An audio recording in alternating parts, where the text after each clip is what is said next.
Hello, I'm Tom Wistrcill. I'm JT Wistrcill. I'd like to welcome you to another edition of From the Couch. We're talking NFL Week 9. Another crazy week of the NFL just ended up with an almost overtime thriller involving the Jets, although they found a way to jet it up and not win. But anyway, as we typically do here, we'll review our 5 takeaways going back and forth from the week that was in the National Football League. So, JT, as usual, we'll start with you. Takeaway number 1, what do you got? The Bills get back on track versus the Seahawks, winning 44-34. They had lost to the Chiefs and the Titans, and they did not look very good on offense versus the Patriots and Jets. Well, what's a good recipe to get back on track? Play the Seattle Seahawks defense. They are a horrendous defense. They have let 6 QBs throw for over 300 yards for them already this season, and they've only played 8 games, so that's obviously a large number. They just haven't been very good. They struggle to cover anyone. Pass rush sometimes gets home, but really struggle in coverage. Josh Allen was great in this game. They only rushed for 34 yards, and it was almost because they could have ran for a little more, but they just gashed them every single time in the pass game. 31 for 38 passing, 4 touchdowns, 415 yards. He was incredible. The Bills go about 5 deep at receivers. That's pretty nice as well. Got 2 really good tight ends, and they just absolutely diced that Seattle secondary, like I said. So very good performance by them. And seeing that Bills defense get on track, they forced 4 Seattle turnovers is the big difference in this game. Yes, they gave up some yards to Russell Wilson, but it's Russell Wilson, so that's okay. So thought it was a really good performance by the Bills overall as a team. Yeah, definitely showed what they're made of and showed the Seahawks might not be a Super Bowl caliber team. Hard to get there with a defense like that. Exactly. So we'll see. I put on my Terry Bradshaw jersey because I need to channel some inner Steelers struggles here. Okay, we're 8-0 and dang happy about it, right? Ugly win against the Cowboys, who you could barely, other than Zeke, you could barely notice anyone out there, right? Was really disappointed in the way the Steelers played, down to the competition. Championship teams don't do that. And so the Steelers always find a way to play to their competition. Now, it's good enough to beat teams like the Titans and Ravens that they did before, but the bottom line is the 2 things the Steelers have built their lives on and won titles on is running the ball and stopping the run. And right now they can't do either thing. And that's really got me worried going forward. Now, saying that, they can easily finish the season 13-3. You know, when you look at their schedule, maybe even 14-2. But the bottom line is you're not going to last long in the playoffs if you can't run the ball and stop the run. So very disappointed about that. Play the Bengals next. So again, it'll depend on if Ben is hurt or not. We'll wait and see if he can go. But the bottom line is the Steelers are doing this. They're still in the top 10 in every defensive category. They're 24th in total offense. So they're not doing anything great on offense. Ben is pulling them out of every situation. They're making plays, purely throwing the ball. I'm as disappointed as I can be considering they're 8-0. So that's how I feel. What are you feeling? Yeah, I think you're just a little frustrated, emotional right now after the loss. Teams have done sometimes. No, that's not a loss. I mean, after what felt like a loss. Sorry, based on how you were talking right here, you have our fans think I know, you're right. Lost the game. So I think you're just a little emotional about that. I think you guys will be fine. Are you the best team in the NFL? Well, that's a tight race, but I mean, you're still 8-0, so by record-wise, you still are. So I think you guys will be fine. Just a little let down in Dallas yesterday.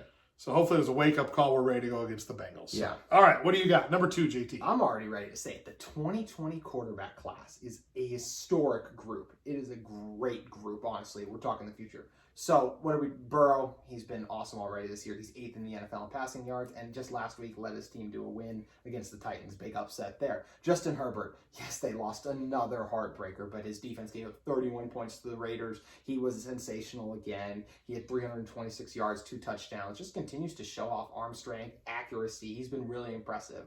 Jordan Love, we're not going to get to see this year in a few years, but he's got all the talent in the world to maybe someday make this class even better, but we're focusing on the main 3. And the third guy of that group is Tua, who I thought was much better against the Cardinals than his debut against the Rams, where he was basically a game manager. He was really good yesterday in their big win. 34-31. He had 248 yards passing and 2 touchdowns.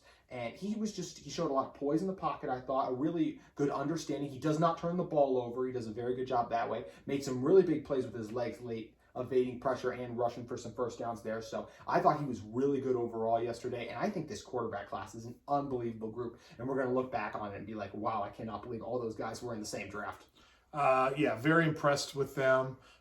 Their poise, they're NFL ready, and they've shown it. And so very impressed. I thought Tua would be this good. I thought Hebert had a chance to be this good.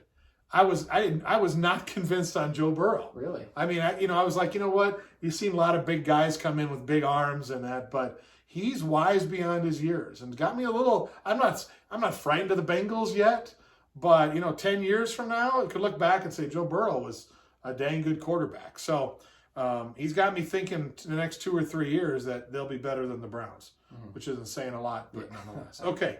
I'm going to talk a running back by the name of Dalvin Cook. That's who I'm going to talk about. I love it. So he's explosive. He's dominating. He's the league leader in rushing and rushing touchdowns. The Vikes are 3-5. They are who they are, right? Mm-hmm. Can they make the playoffs? Well, if they expand to 8, maybe they can. Maybe 7. They got a chance. Next Monday, in my mind, Monday night against the Bears. That's the do or die game for the Vikings. Mm-hmm. If they lose, they're out of the playoff hunt. I don't think you can go get in if they lose. But if they win, they got a chance.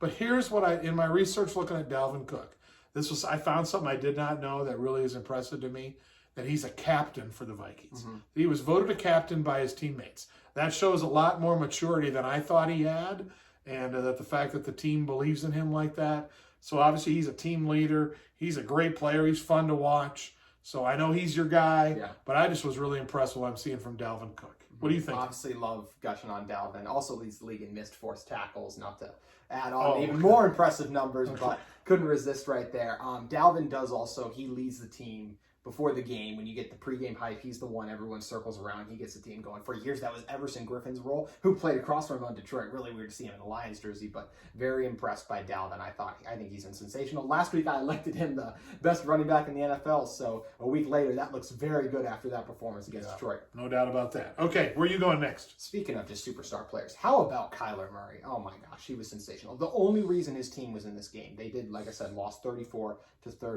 but he was really good. 21 for 26, 283 yards, 3 touchdowns, and he rushed for 106 yards and a touchdown. The only reason they were in the game. When you're looking at this team, the offensive line is below average. Their running attack is not very good either. I do like their receivers, but I still have questions about the play calling even with Cliff Kingsbury. So I was so impressed by him overall. He's second in the league in rushing, right? Isn't Kyler? I think he is. Really? Overall, I think he's second in the league in something rushing. I missed. If he's past Derrick Henry and only behind Dalvin now, that is an incredible stat, and that's what makes him such a headache for defenses. Even if you try to spy him, he's just so elusive in open space. He's so fast. He's so great at not taking hits, whether it's the baseball slide we know he used to play.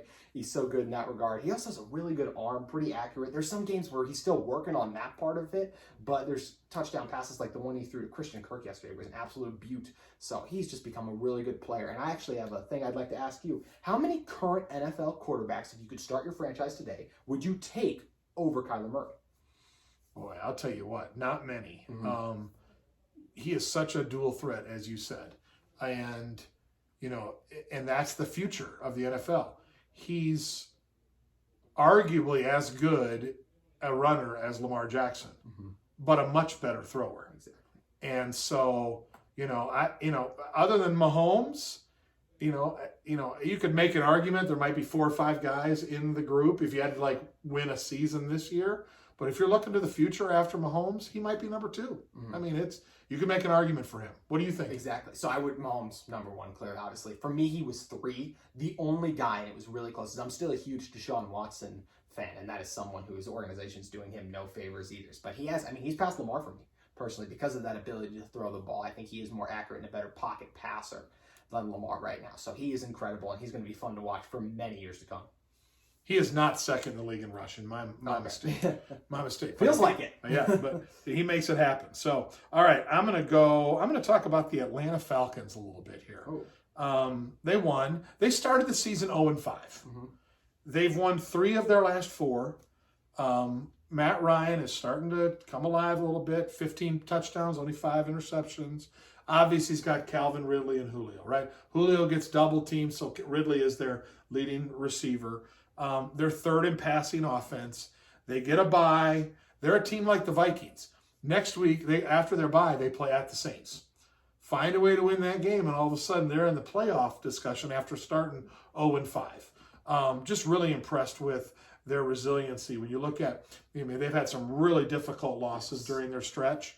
But nonetheless, they've come back. They've got veteran leaders there, and there's a team to kind of watch. Do I think they're really dangerous? No, but can they get hot and beat people? Yeah, they've proven it. When you have a veteran quarterback, you can do some things. So just want to give the Falcons a shout and say I'm impressed with where they're at. Yeah, and all the credit in the world goes to Raheem Morris, who stepped in there as that interim head coach and has really inspired this team to play well. And I think he deserves a chance to be that team's head coach going forward after this year. So, crazy how the Falcons have kind of changed after that horrendous start. We'll wait and see what happens there. So, okay, JT, what's next? I'm worried about the Ravens right now. And not in terms of regular season success. They're going to be fine in the regular season. But I am worried when it comes to the postseason. Yes, they beat the Colts 24-10 yesterday, but the game was a lot closer than you'd think. Their offense really struggled early. Their first touchdown was a scoop and score off a fumble by the defense. Then, in their 5 first-half drives, all of them were punts. So they really struggled to get going. They only really had one drive that was a 14-play drive, really impressive.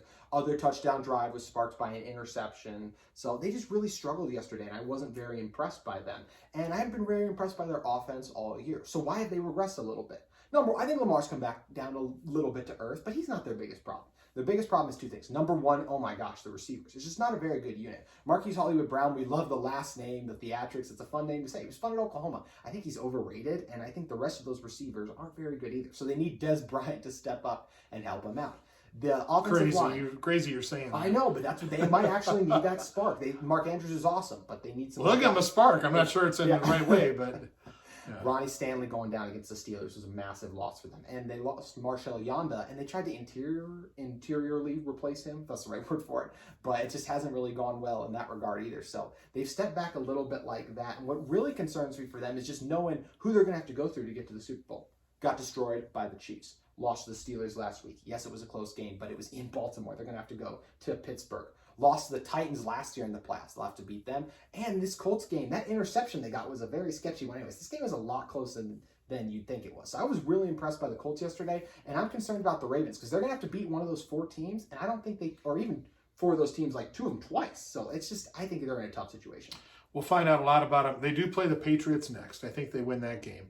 Then they play the Titans and the Steelers. Mm-hmm. So, 3 weeks from now, We'll know if they're ready to be a Super Bowl contender or not. Yeah, Ravens Titans rematch will be huge. We'll find out about that. So, okay, I am going to talk about the Las Vegas Raiders. Mm-hmm. The Raiders. How about that?